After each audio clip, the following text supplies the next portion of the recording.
जय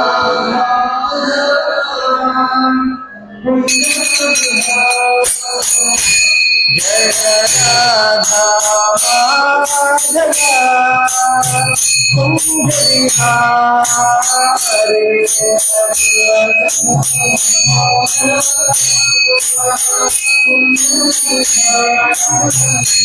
जय गोपी जन वल्लभा गिरिवरधारी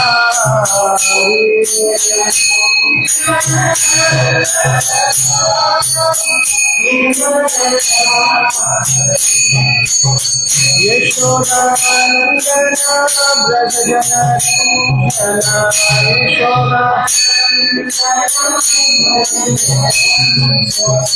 यशोदानंदना ब्रज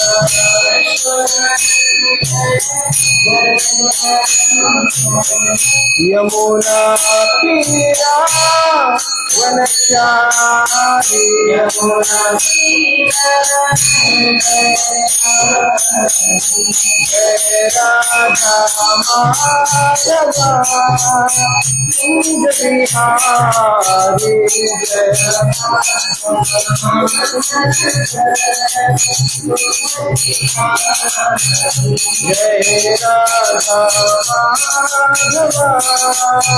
कुंज बिहारी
जय जय राधा रमण हरि बोल।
श्री हरिनाम संकीर्तन की, हरे कृष्ण महामंत्र की, ग्रंथराज श्रीमद् भागवतम की, निताय गौर प्रेमानंदे।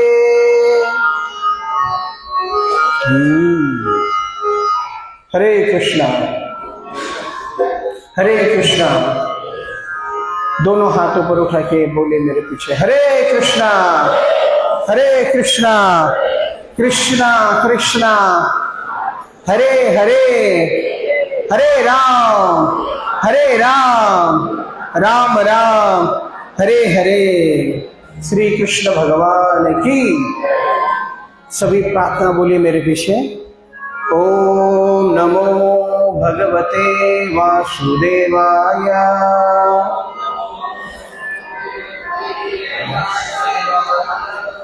ओम नमो भगवते वासुदेवाय।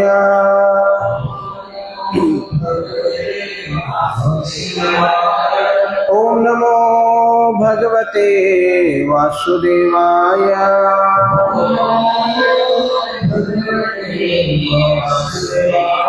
नारायणं नमस्कृत्यं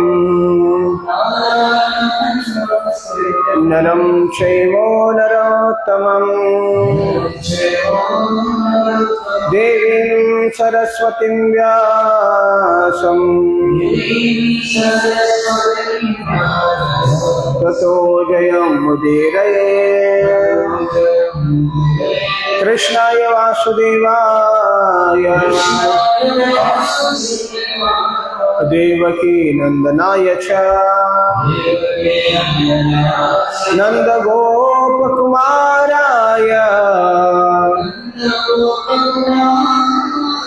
गोविंदाय नमो नमः। ओम अज्ञानतिमिरान्धस्य ज्ञानाञ्जनशलाकया चक्षुरुन्मिलितं येन तस्मै श्रीगुरवे नमः। नमो विष्णुपादाय कृष्णप्रेष्ठाय भूतले श्रीमते भक्तिवेदांत स्वामी नामिने। नमस्ते सरस्वती देवे गौरवाणी प्रचारिणे निर्विशेष शून्यवादी पाश्चात्य देशतारिणे। नमो महावदन्याय कृष्ण प्रेम प्रदायते कृष्णाय कृष्ण चैतन्य नामिने गौरतुषे नमः। हे कृष्णा करुणा सिंधो दीनबंधो जगत्पते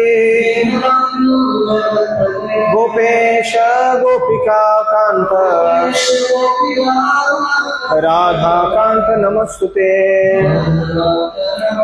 तप्त कांचन गौरांगी राधे वृंदावनेश्वरी वृषभानुसुते देवी प्रणमामि हरिप्रिये। वाञ्छाकल्पतरुभ्यश्च कृपा सिन्धुभ्येव च पतितानां पावनेभ्यो वैष्णवेभ्यो नमो नमः।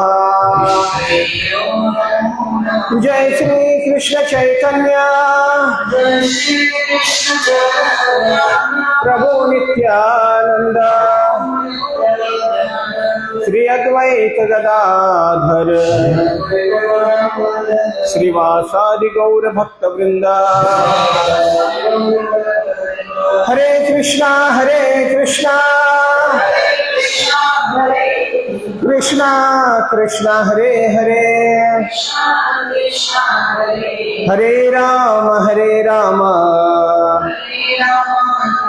राम राम हरे हरे। हरे कृष्णा कृष्णा कृष्णा हरे हरे हरे राम राम राम हरे हरे। हरे कृष्णा कृष्णा कृष्णा हरे हरे हरे राम राम राम हरे हरे। मूकं करोति वाचालं पंगुं लंघयते गिरिं यत्कृपातमहं वन्दे श्रीगुरो दीनतारिणं परमानन्दमाधवं श्रीचैतन्येश्वरं। यो अन्तप्रविश्य मां वचामिमां प्रसुप्ता सञ्जीवयत्यखिलशक्तिधरस्वधाम्ना अन्यं च हस्तचरणाश्रवणत्वगादीन् प्राणान् नमो भगवते पुरुषाय तुभ्यम्। तथापि कीर्तयामि अंगम यथा मति यथा श्रुतम कीर्तिम हरेर स्वाम सत्कर्तुम गिरिमन्यदा विदासतिम। आप सभी बोलिए मेरे पीछे। सर्व वेदांत सारं हि श्रीमद्भागवतमिष्यते तदरसामृत तृप्तस्य नान्यत्र स्यात्प्रति क्वचितः। ग्रंथराज श्रीमद्भागवतम की, श्रील प्रभुपाद की, श्री कृष्ण भगवान की। हरे कृष्णा।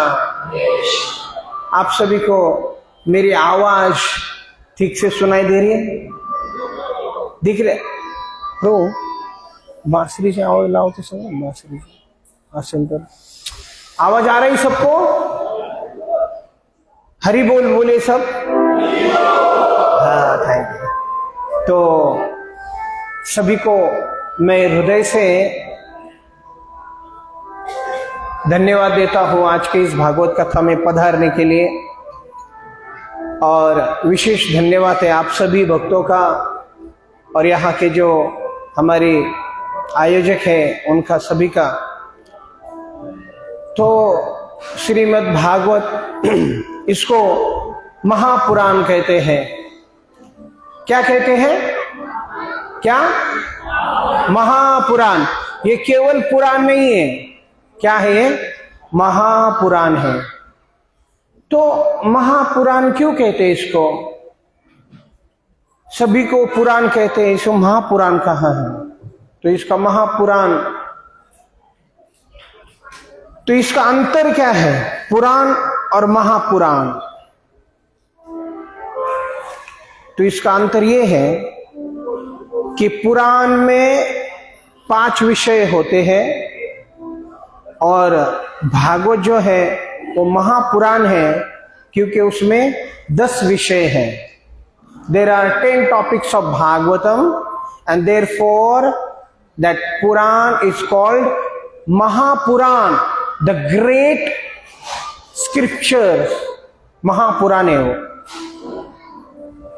तो ऐसे महापुराण के जो 10 विषय हैं, उन 10 विषयों की भी चर्चा धीरे धीरे हम करेंगे। और कल हमने पद्म पुराण और स्कंद पुराण से भागवत की महिमा का श्रवण किया। उसमें हमने भक्ति देवी का दुख नारद जी ने कैसे दूर किया, एक भूत योनि को प्राप्त हुआ, महापापी धुंधकारी का उद्धार कैसे हुआ, क्या श्रवण कर कर।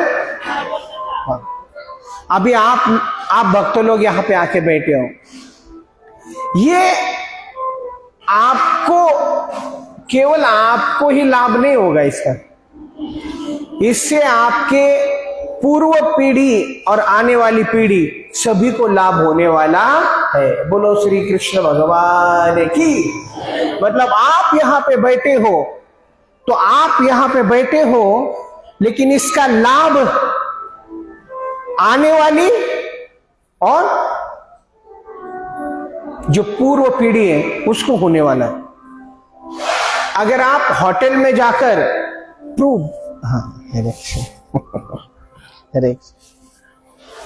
अगर आप होटल में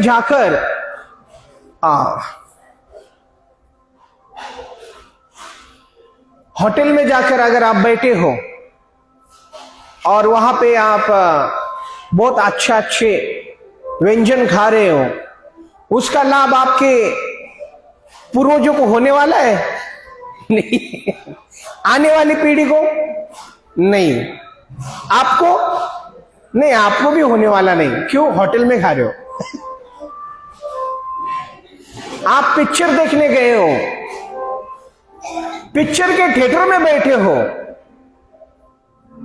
वहां पे बैठने से आपके पूर्वजों को लाभ होने वाला है, आने वाली पीढ़ी को, आपको आपको नहीं समझ में आ रहा है। आपको यहां बैठने का लाभ, और ये केवल मैं आपके नहीं बारे में बात कर रहा हूं, बल्कि यहां पे जो यज्ञ हो रहा है ये महायज्ञ है, ये भागवत का यज्ञ है। हाँ, कुछ लोग इंटरेस्टेड नहीं है, जो लोग इंटरेस्टेड है उनको लाभ बोल रहा हूं। ये विश्व कल्याण का महायज्ञ है। कौन सा? यही, इसी के लिए यहाँ पे नैमिषारण्य में सारे ऋषि मुनि एकत्रित आकर बैठे हैं, उसकी चर्चा आज हम करेंगे। बोलो ग्रंथराज श्रीमद् भागवतम की। और से अभी यहाँ पे दो चीजों की परीक्षा है, एक है विश्वास और एक है डिटर्मिनेशन, दृढ़ता। बोलिए क्या? विश्वास और दृढ़ता। पहला है भगवान में विश्वास। क्या आप भगवान में विश्वास करते हो? Do you believe in God? आपका विश्वास है भगवान में? है क्या नहीं है? जोर से बोलिए हरि बोल, जय श्री राम। तो ये है विश्वास है, और ये विश्वास, ये श्रद्धा, विश्वास और श्रद्धा आपको यहां पे लेके आई है। विश्वास और श्रद्धा ही आपको यहां पे लेके आई। जिसका विश्वास नहीं है, जिसकी श्रद्धा नहीं है, वो यहां पे आएगा नहीं। उसका विश्वास और उसकी श्रद्धा जहां है वो वहां जाएगा। किसी की दारू में श्रद्धा है वो कहां जाएगा? अड्डे पे, अच्छा सॉरी वहां जाएगा, है क्या नहीं? अलग अलग श्रद्धा है। किसी की श्रद्धा तो होगी, किसी न किसी के ऊपर श्रद्धा होगी। तो आपकी भगवान में श्रद्धा, इसीलिए आप लोग भगवान के पास आ गए।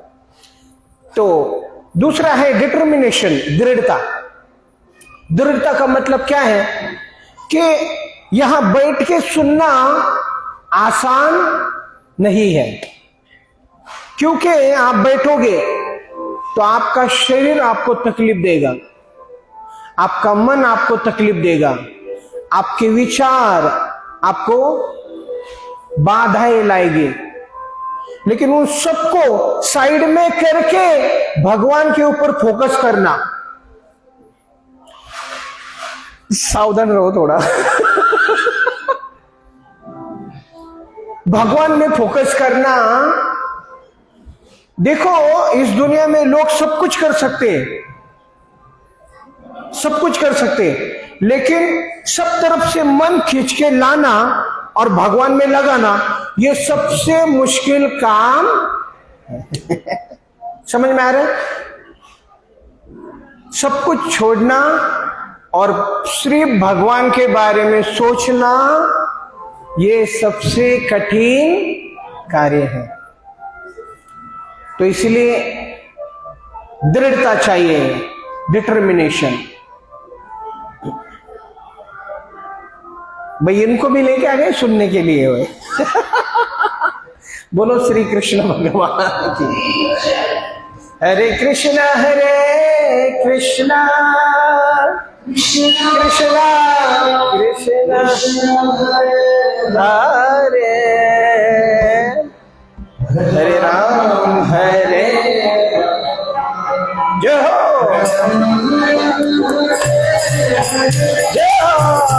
हरे कृष्णा कृष्णा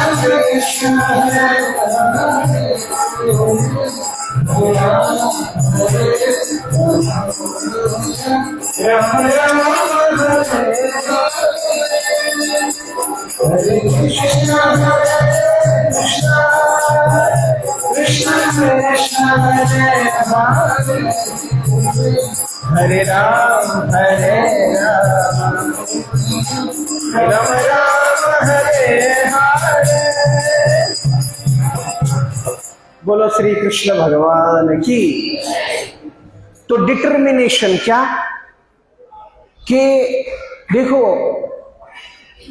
आप जितना एकाग्र होंगे ना उतना ही आपको इस कथा का लाभ होगा, और आप आपके मन को जितना भटकने दोगे ना तो आपको ज्यादा लाभ नहीं होगा। देखो, जिंदगी भर आपको घर संसार ही करना है। यहां से जाने के बाद आपको क्या करना है? घर संसार। सुबह उठने के बाद घर संसार, कल परसों मरने के बाद तो चलो यहां भी आ गए हम लोग, अभी सब भूल जाओ, सब आपका बैंक बैलेंस भूल जाओ, घर भूल जाओ, सब भूल। अभी यहां पे बैठे हो ना, यहां पे सिर्फ ये सोचो कि अभी मैं हूं और भगवान है, और बीच में कोई मैं और भगवान है। और अभी मैं भगवान को देख रहा हूं। किसको देख रहा हूं? कैसे देख रहा हूं? कैसे? कानों से देख रहा हूं। ऐसे सोचो, कानों से देख रहा हूं भगवान को। I am experiencing Krishna through my ears. बोले हमारे गुरु महाराज कहते हैं कि you can not see Krishna by staring, you can see Krishna by hearing.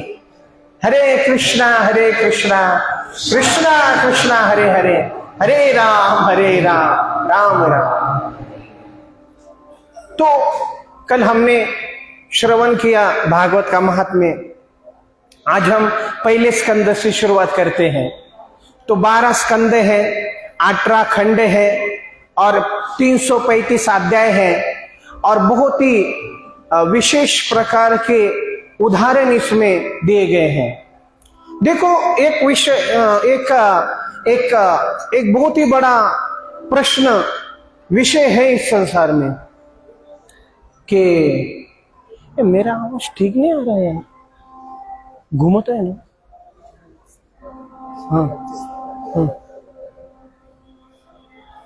हाँ, तो एक विषय है कि अच्छे लोगों के साथ बुरा क्यों होता है।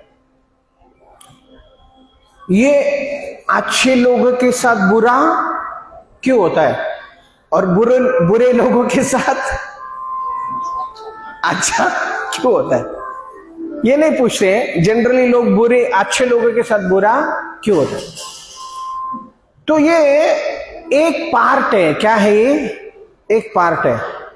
लेकिन उसके आगे क्या है कि अच्छे लोगों के साथ जब बुरा होता है तो अच्छे लोग क्या करते हैं? समझ में आ रहा है आपको?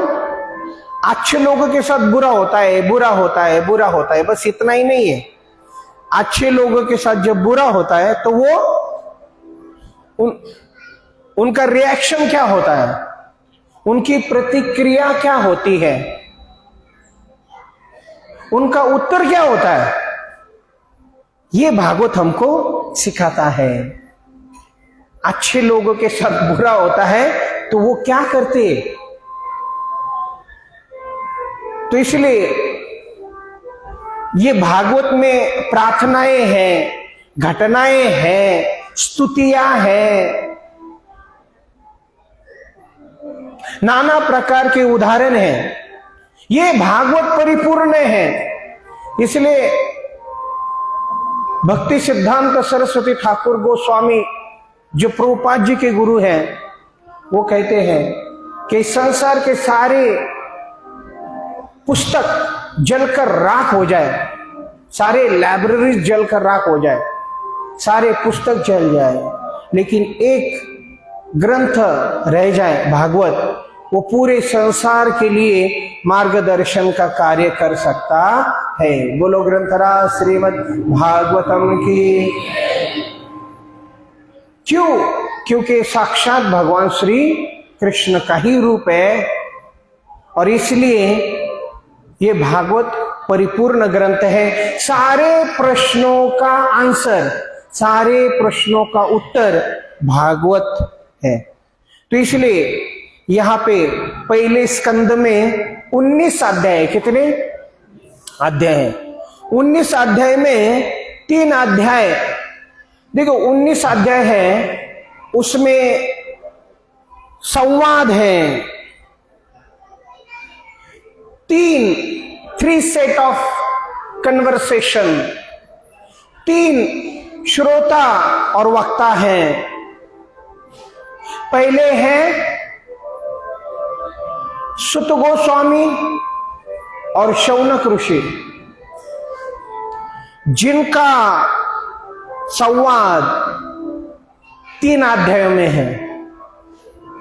उसका दूसरा जो है शुकदेव, व्यासदेव और नारद मुनि, वो 3 अध्याय में है। तीसरे जो सेट है, तीसरे जो श्रोता और वक्ता है, वो है परीक्षित महाराज और शुकदेव गोस्वामी। परीक्षित महाराज ये श्रोता है। कौन है? श्रोता है। तो वो परीक्षित महाराज श्रोता है, उनका वर्णन 12 अध्यायों में है। कितने? 12। और वक्ता शुकदेव गोस्वामी, उनका वर्णन 1 अध्याय में है। तो कौन श्रेष्ठ है? वैसे तो भगवान श्रेष्ठ है, भगवान के भक्त श्रेष्ठ है, उनमें कोई कंपैरिजन नहीं कर सकते। लेकिन श्रोता मतलब यहां पे क्या बताया जा रहा है? यहां पे बताया जा रहा है कि परीक्षित महाराज ने केवल श्रवण करके भगवत प्राप्ति कर ली। तो नवविधा भक्ति में जो श्रवण है, वो श्रवण के आचार्य परीक्षित महाराज है, इसलिए 12 अध्याय में उनका वर्णन है। तो श्रवण करके, केवल श्रवण करके हम कृष्ण प्राप्ति, भगवत प्राप्ति कर सकते, केवल श्रवण करके। और इसलिए शुरुआत में 3 श्लोकों में व्यासदेव मंगलाचरण करते हैं। ये जो व्यासदेव जी हैं, इन्होंने ये ग्रंथ लिखे नहीं, उन्होंने इन ग्रंथों का केवल संकलन किया है। तो लिखा किसने? लिखा गणेश जी ने। गणेश जी ने लिखा। तो अगर आप बद्रिकाश्रम जाओगे, वहां पे आज भी व्यास गुफा और गणेश गुफा है। तो व्यास देव जी ने बोला है और गणेश जी ने सुनकर लिखा है। तो ये बहुत विशाल ऐसे ग्रंथ उन्होंने लिखे और उनको संकलन किया है। उनको लिखने के लिए व्यासदेव जी को ऐसा राइटर या ऐसा लिखने वाला चाहिए कि जो नॉन स्टॉप लिखे, बिना रुके लिखे। तो जब उन्होंने देखा कि ऐसा संसार में एक ही है, वो है गणेश जी। और गणेश जी जब आए तो गणेश जी ने कहा कि मैं लिखूंगा, लेकिन मेरी एक शर्त है कि आप बिना रुके बोलना है। अगर आप रुक गए तो मैं लिखना बंद कर दूंगा। ऐसा व्यास जी ने बोला कोई बात नहीं, मैं रुकूंगा नहीं, लेकिन आप, मेरी भी एक शर्त है कि मैं जो बोल रहा हूं उसको समझने के बाद ही आपको लिखना है। देखो ऐसा।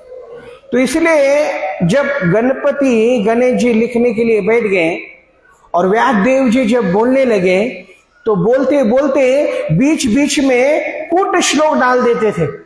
कूट मतलब बहुत ही जटिल श्लोक, गणेश जी को समझने के लिए टाइम लगता था। इसलिए गणेश जी बोलते थे टाइम प्लीज, रुकिए जरा लिखने के लिए थोड़ा। और जब वो रुक जाते थे गणेश जी, तब व्यासदेव जी सैकड़ों श्लोकों की रचना कर लेते थे और तब बोलते थे समझ गए क्या, तो बोले हाँ अभी बोलो। और इस तरह से वो बोलते रहे। इसलिए महाभारत में 7000 कूट श्लोक है। कितने? 7000 कूट श्लोक का अर्थ होता है कि वो सिंबॉलिक होते हैं लेकिन उसका मीनिंग अलग होता है, इसको समझना बहुत कठिन होता है। तो इसीलिए गणेश जी इसके लेखक है। और इस तरह से व्यासदेव जी मंगलाचरण करते हैं। पहले 3 श्लोकों में मंगलाचरण में 3 चीजें बताई गई हैं। कितनी? 3। एक है ये ग्रंथ का विषय क्या है, क्या बताया? विषय, उसको बोलते वस्तु निर्देश। क्या कहते हैं? वस्तु निर्देश। दूसरा है नमस्कार, नमस्कार किया गया है। और तीसरा है आशीर्वाद। तो पहले श्लोक में वस्तु निर्देश है कि ये पूरे ग्रंथ में किसके बारे में बोला जाएगा, इस ग्रंथ में किसका विषय है। ऐसा नहीं होगा कि जैसे बुक पे लिखा है शाहजहां क्या लिखा है? द बुक ऑफ शाहजहां, लेकिन अंदर पूरा औरंगजेब के बारे में लिखा ऐसा नहीं होगा। विषय क्या है वही बोला गया। तो इसलिए यहां पे शुरुआत करते हम मंगलाचरण से। तो पहला श्लोक है परम सत्य की व्याख्या। तो ये श्लोक सबसे महत्वपूर्ण है। तो अभी सब मेरे पीछे बोलेंगे ओम नमो भगवते वासुदेवाय।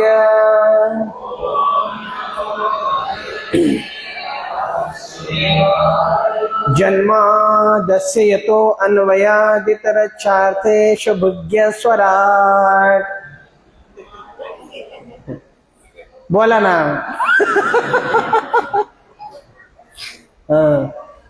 लोगों को क्या लगता है ये जो शास्त्र है ना ये काल्पनिक है। क्या बोलते लोग? ये कल्पना मात्र है। अगर तुम में इतना दम है ना, और दम है तो ऐसे श्लोकों की रचना करके दिखाओ। ये ऐसी भाषा है, देवों की भाषा है। इतने से एक वाक्य में कितना लिखा है, इसको बोलते हैं संस्कृत। और लोग ऐसे ही बोलते ये तो काल्पनिक है, कल्पना है, मिथ्या है। तो इसलिए ये क्या है? तो कहते हैं, मैं बोलता आप सुनिए पहला श्लोक। जन्मादस्य यतो अन्वयात् इतरच्चार्थेषु भिज्ञस्वराट् तेने ब्रह्म हृदयादिकवे मुह्यन्ति यस्सूरयः तेजो वारि मृदां यथा विनिमयो यत्र त्रिसर्गो मृषा धाम्ना स्वेन सदा निरस्तकुहकम्। ये बोलिए अभी।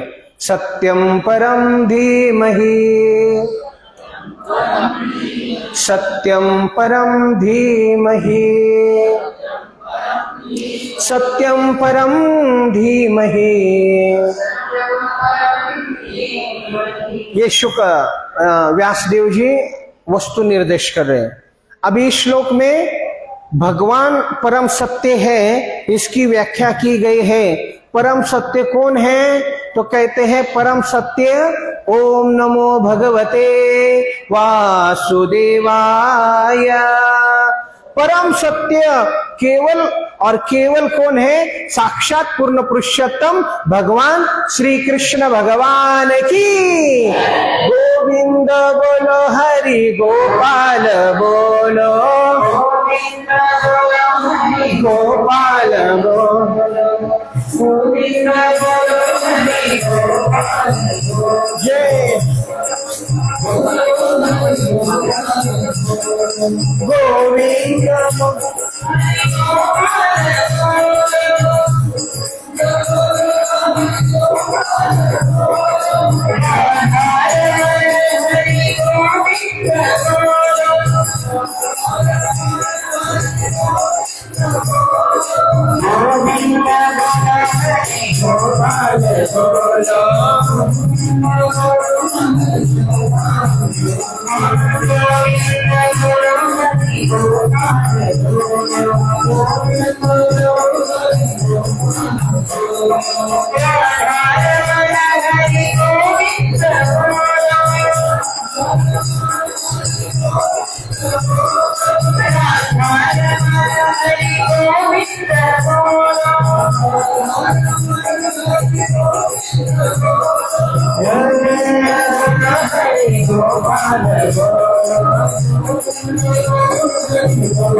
भगवान की, श्री कृष्ण भगवान की।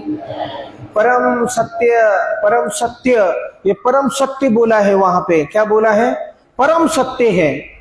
परम सत्य मतलब अभी इसके परे और कुछ भी नहीं है। सत्यमेव जयते। तो अभी हम सब मिलकर परम सत्य की शरण में जाएंगे, ऐसा व्यासदेव जी कह रहे हैं। और मैं प्रणाम करता उस परम सत्य को, जो कौन है? ओम नमो भगवते वासुदेवाय। मैं उस परम सत्य को प्रणाम कर रहा हूं। वो परम सत्य है। ये स्वरूप लक्षण है। ये क्या है? स्वरूप लक्षण है। और तटस्थ लक्षण क्या है इसका? ये परम सत्य भगवान श्री कृष्ण का तटस्थ लक्षण क्या है? तो कहते हैं जन्मादियस्य तो अन्वयात् इतर चार्तेषु विज्ञेश्वरात्। ये परम सत्य कौन है? वासुदेवाय। वो वासुदेव है, ये उनका स्वरूप है, वो परम सत्य है। मंगलाचरण 3 जगह पे होता है, एक शुरुआत में, एक मध्य में और एक अंत में।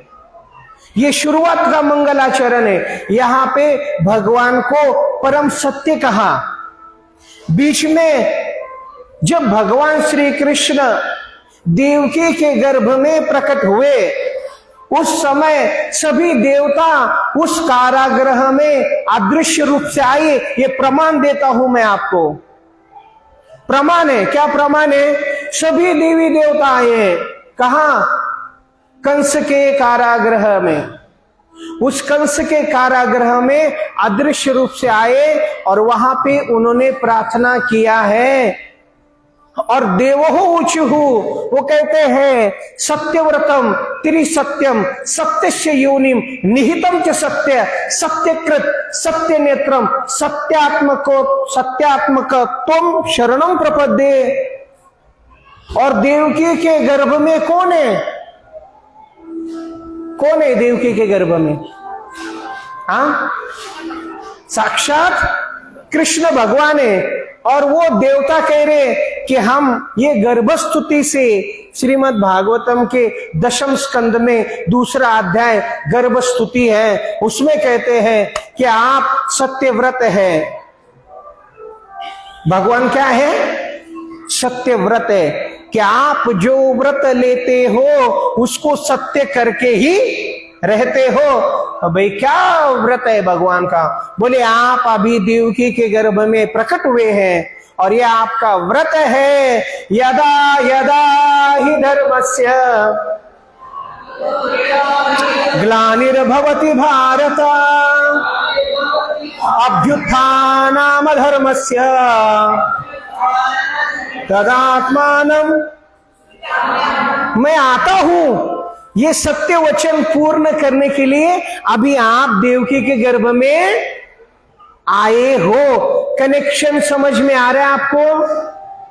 सत्य, और एक बार नहीं बोला, कितनी बार बोला है? सत्यव्रतम त्रिसत्यम सत्यस्य योनि निहितम च सत्य सत्यकृत सत्य नेत्रम सत्यात्मकम तुम शरणम प्रपद्ये। अभी हम सभी 33 कोटि देवी देवता आपकी शरण में आए हैं। ओम नमो भगवते वासुदेवाय।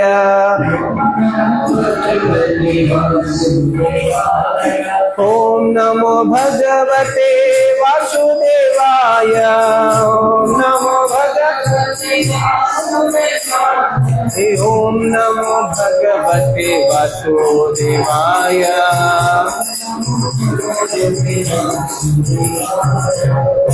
तो उस सत्य की शरण में हमको जाना है। आपको झूठ की शरण में जाना है कि सत्य की शरण में जाना है, ये पहले ही श्लोक में भागवत ने क्लियर कर दिया।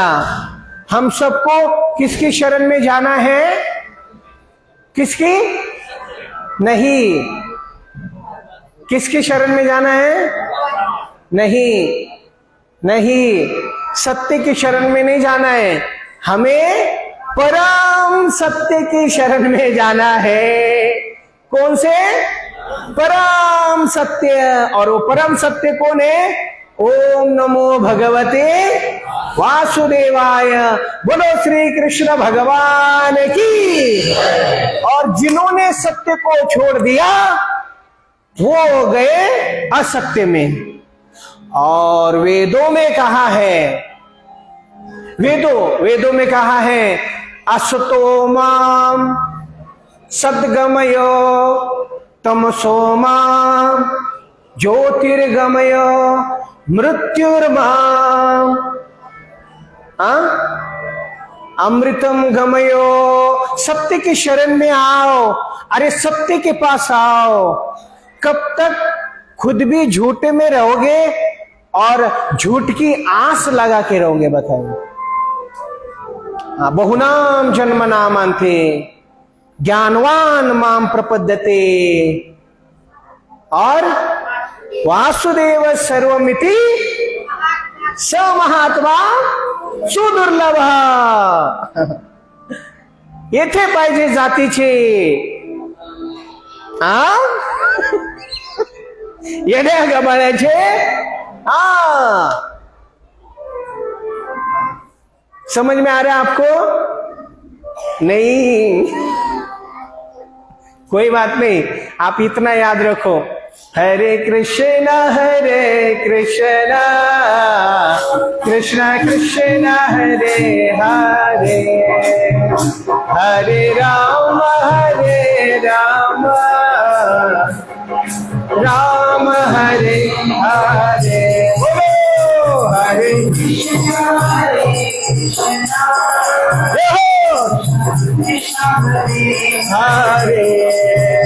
हरे राम हरे कृष्ण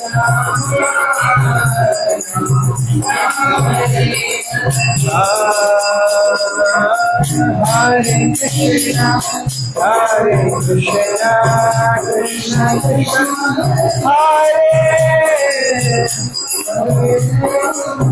हरे राम हरे हरे हरे कृष्ण कृष्ण हरे हरे हरे राम हरे हरे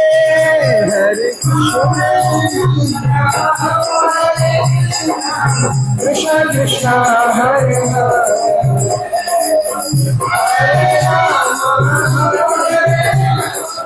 राम राम हरे हरे, हरे कृष्ण कृष्ण कृष्ण हरे जय राधे।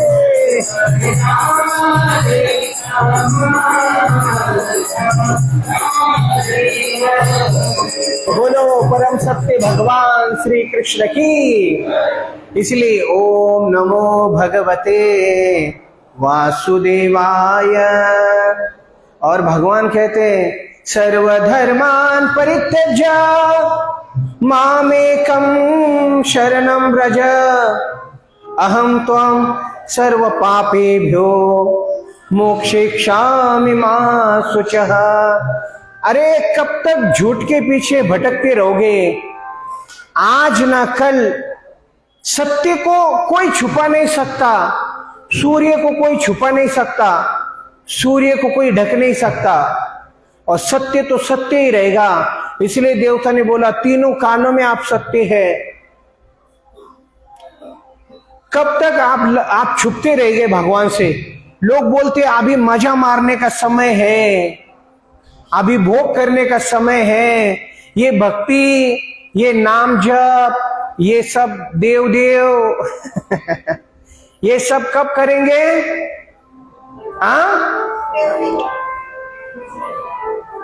सॉरी जब हमारे मुंह में दांत नहीं रहेंगे तब करेंगे। अभी दांत है तो आ जाओ। इसलिए सत्य की शरण में जाने के लिए यहां पे बोल रहे हैं। इसलिए बोल रहे हैं ओम नमो भगवते। और वो कौन है? जन्मादियस्यतः, वो भगवान सृष्टि करते हैं, उसका पालन करते हैं और उसका संहार करते हैं। और अभिज्ञ है। अभिज्ञ का अर्थ होता है वो सब कुछ जानते हैं। वेदा अहम समतीतानि वर्तमानानि च अर्जुन भविष्यानि च भूतानि माम तु वेद न कच्छनः। देखो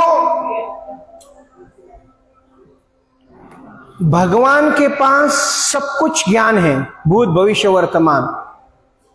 अभी कुछ लोग कहते हैं कि आपका भविष्य हम बता देंगे। वो भविष्य बताएंगे लेकिन वो भूतकाल नहीं बता सकते।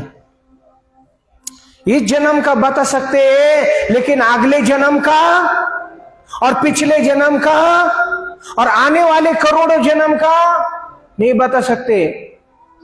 लेकिन भगवान सब कुछ जानते हैं। अभिज्ञ है, वो सब कुछ जानते हैं। देखो उनकी फैक्ट्री में इतने सारे प्रोडक्ट, इतने सारे जीव उत्पन्न किए हैं, लेकिन कभी गलती नहीं हुआ है कि एक प्रोडक्ट जैसा गया ना वैसा दूसरा प्रोडक्ट अभी तक आया ही।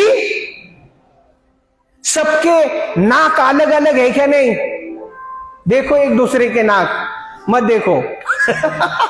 सबका नाक अलग है। सॉरी आज तुम्हाला लागते वाटतं। सबके आंख अलग है ना? किसी की बहुत बड़ी आंख होती है, किसी की दिखती ही नहीं है। झोपले का काय असं वाटतं? किसी का एक ही है ना? किसी के अंदर का जो आईबॉल क्या बोलते हैं उसको? अरे हिंदी में क्या कहते हैं आंख को? अंदर के इसको वो मराठीत झालं हो बोबळा। क्या? बुलबुल। ठीक है। देखो किसी की ब्लैक होती है, किसी की ब्राउन होती है, किसी की ग्रीन होती है, किसी की येलो होती है और किसी की ब्लूइश होती है, स्काई ब्लू होता है ना? सबके अलग अलग है।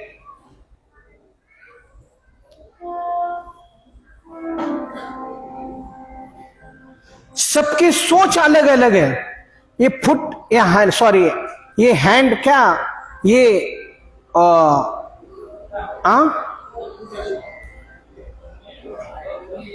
ये रेखाएं अलग अलग है ना? सब अलग है। अभी भगवान को सारा ज्ञान है कि पहले कौन सा प्रोडक्ट गया था, उसके सब अलग आइटम थे, वैसा वापस आइटम नहीं जाना चाहिए। तो समझ में आ रहा कैसा डाटा है उनके पास। इमली का पेड़ देखा है आपने? इमली के पेड़ के ऊपर कितने पत्ते होते हैं, लेकिन एक भी पत्ता एक दूसरे जैसा नहीं होता है।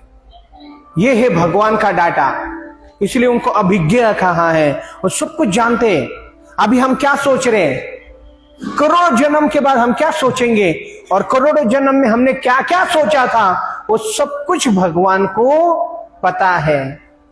इसलिए भगवान को अभिज्ञ कहा है और कहते हैं वो स्वराट है, वो किसी के नियंत्रण में नहीं है, सब कुछ उनके नियंत्रण में है।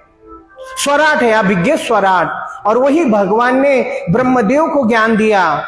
और ऐसे भगवान को बड़े बड़े देवता भी नहीं समझ पाते, तो हम कैसे समझ पाएंगे? बोलो श्री कृष्ण भगवान की। और इस संसार के तुच्छ लोग भगवान को चैलेंज करते हैं। अरे बड़े बड़े मुह्यंति यस्सूरयः, बड़े बड़े देवता भी भगवान को नहीं समझ पाते हैं। और इस तरह से इसलिए वो परम सत्य हैं और मैं उनको प्रणाम करता हूं।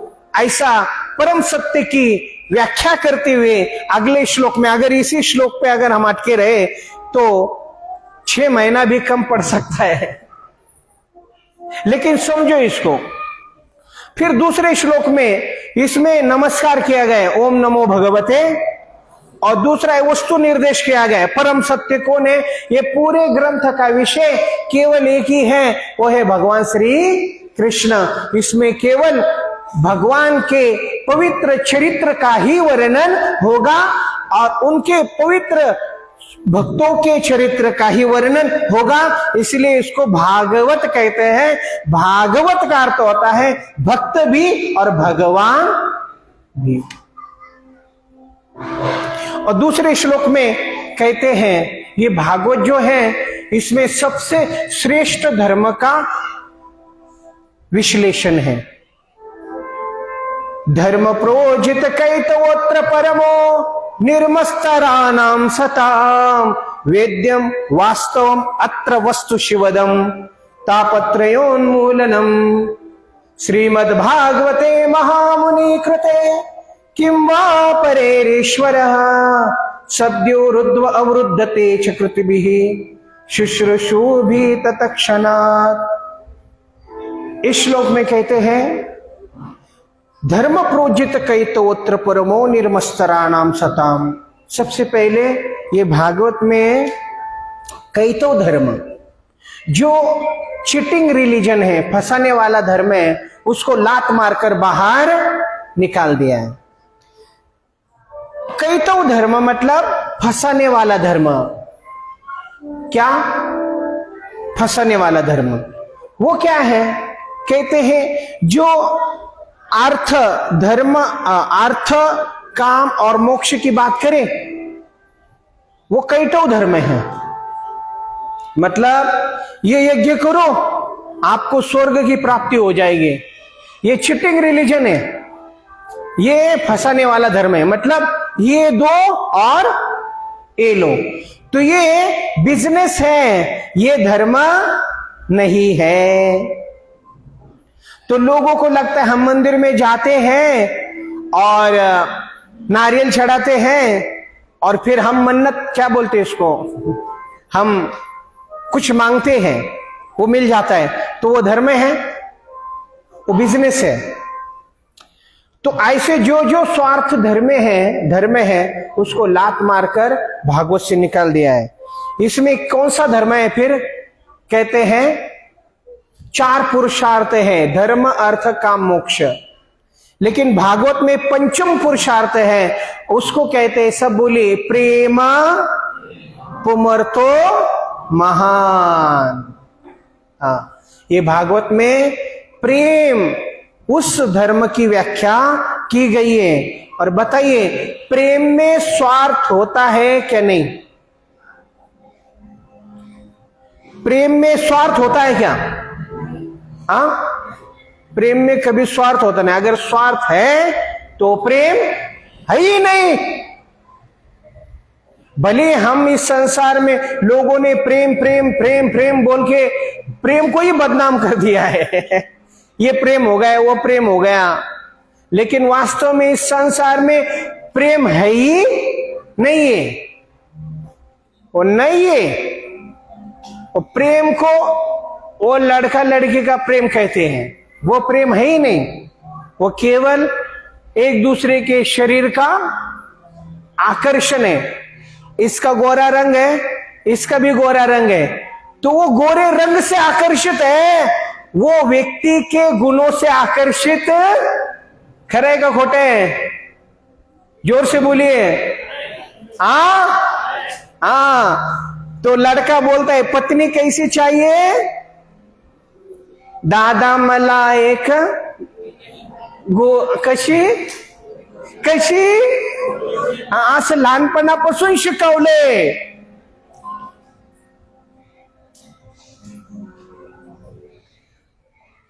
और पति कैसा चाहिए?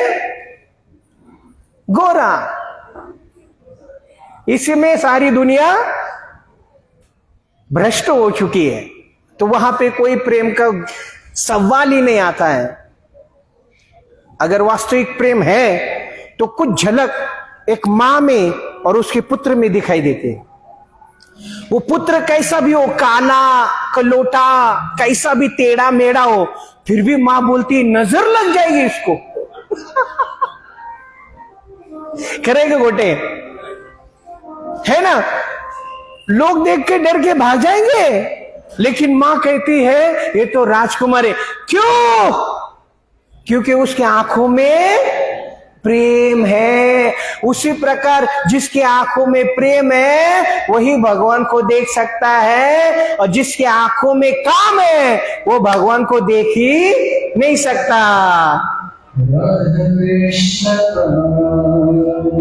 और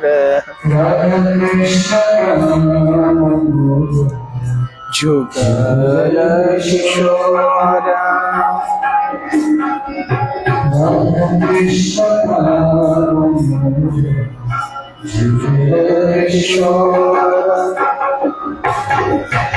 जी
आपने ये तो है क्या?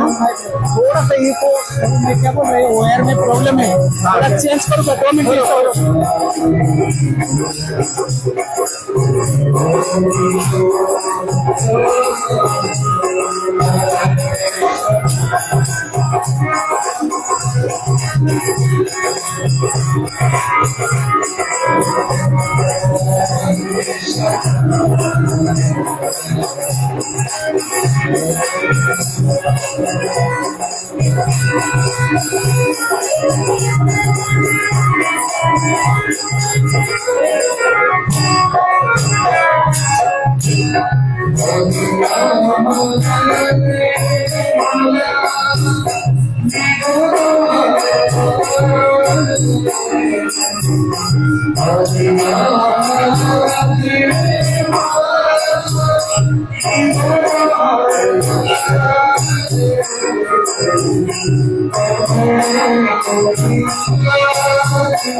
कृष्ण कृष्ण हरे हरे, हरे कृष्ण कृष्ण कृष्ण हरे हरे, हरे राम राम राम हरे हरे। ठीक है, आवाज पीछे, आवाज ठीक है, ठीक से आ रहा है? तो प्रेम पुमर्तो महान, तो धर्म प्रोजित कैतवोत्र परमो निर्मस्तराणाम सता। और ये भागवत, ये निर्मस्तर, जिनके अंदर ईर्ष्या नहीं है, ऐसे सताम, ऐसे महान भक्तों के लिए ये भागवत का प्राकट्य हुआ है। और जैसे ही कोई व्यक्ति शुश्रूषु सेवा भाव से, दृढ़ता से, श्रद्धा से, एकाग्रता से, लगन से अगर इसको सुनता है तो सद्यो रुद्धते च पृथ्वीः शुश्रूषु भी तत्क्षणात्, और उसी समय भगवान उसके हृदय में अवरुद्ध हो जाते हैं। वो भगवान को अपने हृदय में पकड़ लेता है। तो भगवान को कोई पकड़ सकता है? दुर्योधन ने भगवान को बांधने का प्रयास किया, क्या वो बांध पाया भगवान को? भगवान को बांध नहीं पाया। लेकिन ये एक भक्त भगवान को बांध सकता है। और किसने बांधा भगवान को? किसने बांधा? बोले यशोदा मैया की, बांध दिया भगवान को। ऐसे भक्त भगवान को अपने हृदय में बांध देता है, अवरुद्ध हो जाते भगवान। जो व्यक्ति ऐसा सोचता है कि अभी मैं जाकर भागवत सुनूंगा, उसी समय भगवान उसके हृदय में कैद हो जाते हैं। केवल इतना सोचना कठिन है क्या? और ध्यान से सुनो भगवान के बारे में। देखो, दूसरे स्कंद का विषय है श्रवण, वहां पे बताया जाएगा भगवान कैसे प्रवेश करते हैं हमारे हृदय में। कानों के माध्यम से। कैसे? प्रविष्टः कर्णरंध्रेण, कानों के माध्यम से। तो इसलिए धर्म प्रोज्जित, सबसे श्रेष्ठ धर्म इस भागवत में स्थापित किया गया है। और सबसे श्रेष्ठ धर्म क्या है? ये तो भक्ति अधोक्षजे, भगवान की भक्ति करना ही सबसे श्रेष्ठ धर्म है। जो धर्म आपको भगवान से प्रेम कराना सिखाता है, वही वास्तविक सनातन धर्म है। बोलो श्री कृष्ण भगवान की। Which religion teach you how to love God? That religion is greatest religion, greatest the religion. तो प्रभुपाद जी पूछते थे उनको, अमेरिका में जाके क्रिश्चियन लोगों को पूछते थे कि आपका धर्म भगवान से प्रेम कराना सिखाता है? प्रेम, भगवान से प्रेम करना चाहिए, और वो प्रेम है हमारे पास। प्रेम ही भक्ति है और भक्ति ही प्रेम है, और वो हमारे हृदय में है। लेकिन उसको प्रकट करना पड़ेगा। कैसे? बोलते श्रवण से। कैसे? कैसे? श्रवण से। आहा, अभी ठीक है, चलो आगे बढ़ते हैं। तीसरे श्लोक में, इस श्लोक में नमस्कार किया है, पहले श्लोक में वस्तु निर्देश किया है, तीसरे श्लोक में आशीर्वाद दिया है। बोलिए सब मेरे पीछे। निगम कल्पतरोर गलितम फलम शुकमुखाद अमृत द्रव्य सम्मितम पिबत भागवतम रसमालयम मुहुरहो रसिका भुवि भावुका। ये निगम है। निगम का अर्थ होता है मार्ग, वो मार्ग पे जाना। निगम वेद है, उसको वेदों को निगम कहा है। वो निगम जो है उसको वेदों का मार्ग कहा गया है। जो वेदों का मार्ग हमें भगवान के तरफ लेके जाता है वो कल्प वृक्ष के समान है। वो कल्प वृक्ष जो है वो आपकी सभी इच्छाओं को पूर्ण करने वाला है। लेकिन वो निगम कल्प तरु उस वृक्ष का भी पका हुआ फल श्रीमद् भागवतम है। बोलो ग्रंथराज श्रीमद् भागवतम की। बस इतना ही नहीं, इसको शुक मुखाद पका हुआ फल है, सबसे मीठा फल है। उसके ऊपर एक तोते ने इसको चोंच मारा है या उसको खाया है तो देखो पहले से ही मीठा है, और जब कोई तोता उस फल को खाता है ना वो और मीठा हो जाता है। शुक मुखाद, शुक के मुख से निकला है, इसलिए पिबत पियो। क्या पियो? क्या क्या? नहीं तो कल बोलेंगे प्रभु जी ने बोला था पियो और जियो। पियो, मैं बोल रहा हूं पियो, लेकिन क्या पियो? लोग बोलते हैं थोड़ी थोड़ी पिया करो, नहीं बहुत बहुत पिया करो। लेकिन क्या? रसमालयम, ये भागवत का रस, इसको पियो। वो पीने से नशा उतर जाएगा, ये पीने से नशा उतरेगा ही नहीं। आहा, पीबत भागवतम रसमालयम मुहुरहो, बार बार पियो। कब तक पियो? बेहोश होने तक पियो। बेहोश हो जाओ पीते पीते, पीते पीते बेहोश हो जाओ, फिर उठ जाओ, फिर क्या करो? पियो। कब तक? आलयम, आलयम, जब तक इस शरीर का प्रलय नहीं होता है तब तक पीते रहो। गोविंद बोलो, हरि गोपाल बोलो, गोपाल बोलो, राधा रमन हरि गोविंद बोलो, गोविंद बोलो, हरि गोपाल बोलो, गोविंद बोलो,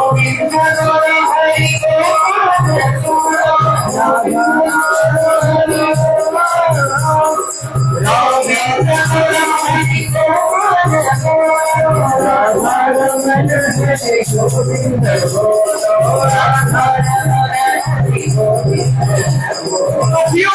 इसको पीते रहो, पीते रहो।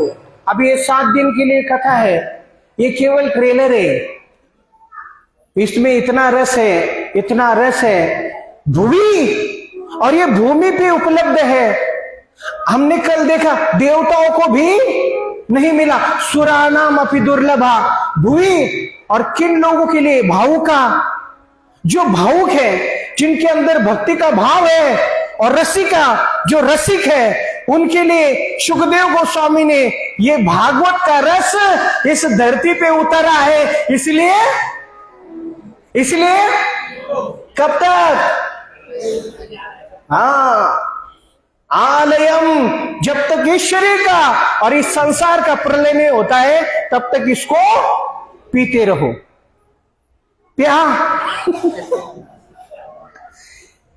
निगम कल्प तरोर गलितम फलम शुक मुखाद अमृत द्रव्य सम। ये अमृत है। क्या है? अमृत, जिसका कभी मृत्यु नहीं होता उसको कहते हैं अमृत। अमृतत्व प्राप्त करा के देने वाला ये ग्रंथ है, जिसकी कथा हम आगे सुनेंगे। बोलो श्री कृष्ण भगवान की जय। करते जाओ आप, जय करो, जय करो, जय जय करते चलो। नारायणम नमस्कृत्यम नरम चैवो नरोत्तमम देवीं सरस्वतीं व्यासं ततो जयम उदीरे। भगवान का जय करना चाहिए। क्या करना चाहिए? हाँ, कुछ लोग बोलते हैं जय हो, कुछ लोग बोलते हैं जय, कुछ लोग बोलते है ही नहीं। जय बोलना चाहिए, मृत्यु के ऊपर जय, भगवान का जय होना चाहिए। बोलो श्री कृष्ण भगवान की जय। जय जयकार होना चाहिए, भगवान का जय, कृष्ण का जय, राधा रानी का जय, बोलते रहो जय जय। मैंने अभी नहीं, मैं बोलने के बाद तो ये पिबत भागवतम रसमाले मुहुरहो, बार बार पीते रहो पीते रहो। और फिर आगे कथा शुरू होती है। नैमिषारण्य में सारे ऋषि मुनि बैठे हैं और उसी समय सुत गोस्वामी का आगमन हुआ है। ये सुत गोस्वामी ये एक दिन ये नैमिषारण्य के जो 88,000 ऋषि है, कितने हैं? 88,000, 88,000 था, 88,000 ऋषि मुनि बैठे हैं। और ये यज्ञ करने के लिए बैठे हैं। किस लिए यज्ञ करने वाले हैं? बोले घोर कलयुग आने वाला है और घोर कलयुग में लोगों की परिस्थिति, लोगों की मेंटालिटी बहुत खराब होने वाली है, उनके कल्याण के लिए यज्ञ कर रहे हैं। ये ऋषि मुनियों का स्वभाव है, वो हमेशा दूसरे जीव